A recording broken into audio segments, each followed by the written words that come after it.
আসসালামু আলাইকুম ওরহমতুল্লাহি ওয়া বারাকাতুহু। আশা করি আল্লাহর রহমতে সব খুব ভালো আছেন। আলহামদুলিল্লাহ আমি খুব ভালো আছি। আজকে ভালো একটা জিনিস আপনার লগে শেয়ার করি।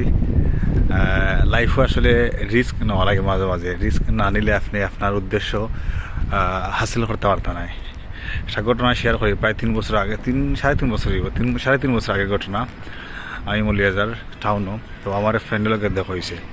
তো এই সময় আমার পকেটে 50 টাকা আছিল আর আমার বিকাশ অ্যাকাউন্টও 250 টাকা হইব লাখান, মনে নাই মেন সংখ্যাটা আসলে কত আছিল।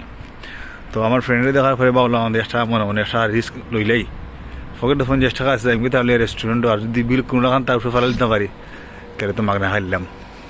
যেই কথা ওলা খাম গেলাম কি তাহলে রেস্টুরেন্টে গিয়া বিফ বিরিয়ানি দিলাম অর্ডার। আমি 1 প্লেট, হে 1 প্লেট, সাথে হাফ লিটার কুক আছিল একটা। ওলা খান প্রায় 300 টাকার মতো মনে হয় বিল আসলে সপ্তাহে। তো যখন বিল দেওয়ার টাইম আছে আমি বললাম যে একটা অ্যাক্টিং করা লাগে কেন, নাহলে তো বিলটা তারপরে দেওয়া যায় না। আমি তো বললাম যে ফ্রেন্ড উবা আমি বিলটা দিয়াই। তো বললো না না তুই বিল দিস না, বিল আমি দেবো। আমি না এটা ঠিক না, আমি তো রান্না বেড়া তোরে খাওয়াইতাম, তুই বিল দিতে বিলটা আমি দিতাম উচিত। না ঠিক আছে দেখা হয়েছে, কোনো সমস্যা নাই। মনে করলে যে তুই খাওয়াইলি আর বিল আমি দিলাম আর কি। তো মনে নকল বেড়াতে নামাতিয়া দিলা, কারণ তুই না দিলে তো আমি শান্তি পাইলাম না। তো হলো যে এখন বউ আচ্ছা তুই না বিল দেওয়া যাইস না, বিল আমি দিম নে আর বইয়া গফ করি কত সময়। তো বইয়া গফ করলাম, বিলটা হে দিয়েছে প্রায় 300 টাকার মতো বিল আছে সপ্তাহে। পরে আবার আরও 1 সপ্তাহ পরে দিব, 1 সপ্তাহ না 10 দিন পরে তার লগে আবার দেখাইছে। তো তার লগে তার ফ্রেন্ড আছিল একটা, আমি তার চিনি না। তো সেদিকে আমার ফ্রেন্ড আইও কিছু আলি মনে। এবার আমি বললাম যে না আজকে তো রিস্ক নেওয়া যান না, কারণ ওই লাস্ট উইকও দেখা হওয়ার সময় আমি বিল দিছে না, হেই বিল দিছে। আজকে যদি খাই তাহলে তো বিবেক যদি বিবেক খাটাইলে আমি বিলটা দেওয়া লাগে। এর মধ্যে লিয়েছে আর এক্সট্রা তারটাও দেওয়া লাগবো আমি।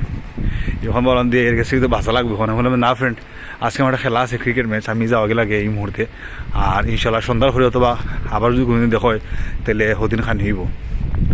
তো দেখলাম যে হে আমার ছাড়তো না, তারা মনে হয় খেলাতে জ্বালার হওয়া, তুই সারাদিন খাওয়া শুধু বিল দিছে আমি আজকে তোর উপরে বিল ফেলাই দিতাম।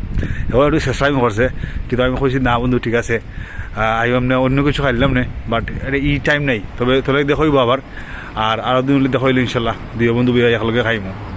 হয় তার কাছে ছুটি আইলাম, বললাম যে এই মুহূর্তে যদি রিস্ক নেই আবার খানির, তে এই বিলটা আমার উপরে ভরে যাব। যদি বিবেক কাটাইলেও বিলটা আমি দেওয়া লাগবো।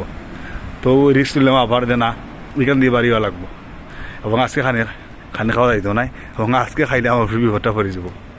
তো এরা আপনার লাইফে কেমন ঘটনা করছে একটু শেয়ার করুকা। আর আশা করি সব ভালো আছে না, সব ভালো রাখা ওটাই প্রার্থনা।